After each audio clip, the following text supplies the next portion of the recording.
នេះជាទស្សនភាពខេត្តមណ្ឌលគិរីដែនដីភូមិភាគឦសានសម្រាប់ថ្ងៃទី20ខែឧសភាឆ្នាំ2025ដែលខ្ញុំប្រកាសណាអាត្មាភាពបាននិមន្តមកដល់ទឹកដីដ៏ស្រស់ស្អាតធម្មជាតិពណ៌បៃតងនារដូវកាលដើមឆ្នាំ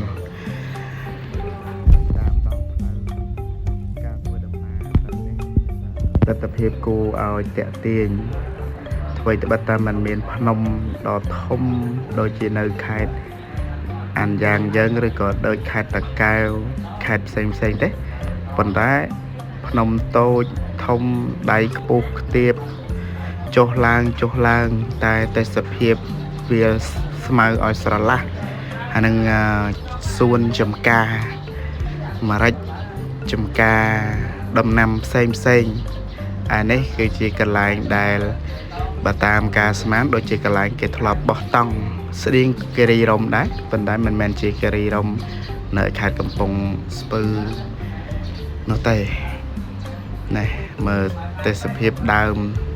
ដឹងដើមអីប៉ុន្តែកន្លែងខ្លះគេហៅថាដើមស្រល់តែអានេះស្លឹកវាស្រួចដើមជាជួរហើយស្មៅពណ៌ខៀវបៃតងពណ៌បៃតងតែម្ដងកំពុងក្រាបក្របនៅលើផ្ទៃដីដ៏ធំល្វឹងល្វើយដែលជាដីសម្បូរដោយជីជាតិចឹងឆ្លៀតឱកាសក៏ខ្ញុំប្រកាសថាអាត្មាភាពក៏ចុះទៅផ្ដិតយករូបភាពហើយក៏ត្រឡប់មកឡើងរថយន្តដើម្បីធ្វើដំណើរតទៅទៀតពីព្រោះថាផ្លូវនៅឆ្ងាយការធ្វើដំណើរបើចាញ់ពីក្រុងភ្នំពេញទៅនឹង 400-500 គីឡូនោះជិះធ្វើដំណើរឆ្ងាយណាស់អញ្ចឹងការធ្វើដំណើរមកកាន់ដែនដីភូមិភាគឦសានមណ្ឌលគិរីហើយនិងរតនគិរីនៅក្បែរគ្នាទេប៉ុន្តែធ្វើដំណើរឆ្ងាយណាឆ្ងាយនេះមកវាលធំល្វឹងល្វើយតែម្ដងហើយនេះគឺជារង្វង់មូលនៃវិមានឯករាជ្យដែលនៅក្នុងខេត្តមណ្ឌលគិរីហើយនៅក្បែរនោះដែរគឺមានរូបមនុស្សជិះដំរីកំពុងអង្គុយលើដំរីជាងទស្សនភាពនេះអត់ដឹងថាកន្លែងកំសាន្តកន្លែងណាខ្លះទេប៉ុន្តែចេះតែទៅតាមការចង្អុលឬការសាកសួរញាតិញោម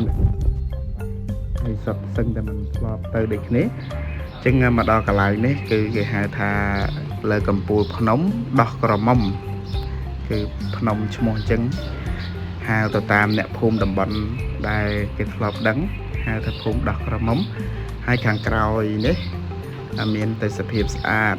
ស្រឡះនេះកន្លែងតែងថតរូប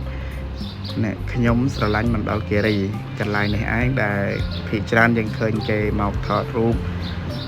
ផ្ដិតយករូបភាពផុសនៅក្នុងបណ្ដាញសង្គម Facebook ឲ្យឈរមើលពីខាងលើមើលកយគុណទេសភាពត្រូវមេឃកំពុងតែងងឹតរៀបនឹងបង្អោភ្លៀងអញ្ចឹងខ្ញុំបកករណាអាត្មាភាពទាំង6អង្គក៏បានចុះទៅផ្ដិតយករូបភាពនៅតំបន់នេះនៅទីកន្លែងនេះទស្សនភាពផ្ទាល់ថាបានឮគេនិយាយ100ដងមិនស្មើនឹងយើងបានជួបផ្ទាល់ម្ដងជាងទស្សនភាពព្រៃភ្នំជាទីមនោរម្យនៃចិត្តយើងគយគុណមើលពីខាងលើទៅឃើញថាស្រស់បំប្រងតែម្ដងសម្រាប់អ្នកដែលកំពុងតែ stress ជាមួយការងារកំពុងតែអបសុកអីអាចមកលំហែនៅទីនេះបានជាងការឈៀងចូលទស្សនកិច្ចនៅខេត្តមណ្ឌលគិរីនេះអត់ដឹងថាកន្លែងតំបន់ទេសចរកន្លែងណាខ្លះទេហើយពីកន្លែងដែលខ្ញុំបកករណាអាត្មាកំពុងឈរទៅតំបន់ទឹកជ្រោះប៊ូស្រាដែលយើងធ្លាប់ល្បីនោះគឺចម្ងាយ30 គីឡូម៉ែត្រអីនោះជាង30 គីឡូអីនោះជាងគ្រាន់តែទៅឲ្យដើម្បីដឹងថាតំបន់នេះមានស្អីខ្លះចឹងណាទស្សនភាពនិងទេសភាពយ៉ាងម៉េចខ្លះយើងទៅផ្ទាល់បានដឹងតើឃើញផ្ទាល់ជាក់នឹងនេត្រា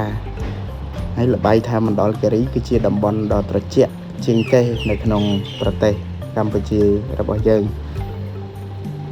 នឹងដោយសារព្រៃព្រឹក្សាច្រើនធម្មជាតិច្រើនអញ្ចឹងក៏ធ្វើដំណើរត្រឡប់មកវិញ ចឹងវីដេអូនេះមានតែប្រមាណប៉ុណ្ណេះទេបើមានការខុសឆ្គងសូមមេត្តាប្រណីអភ័យទោសដល់ខ្ញុំប្រកាសណាផង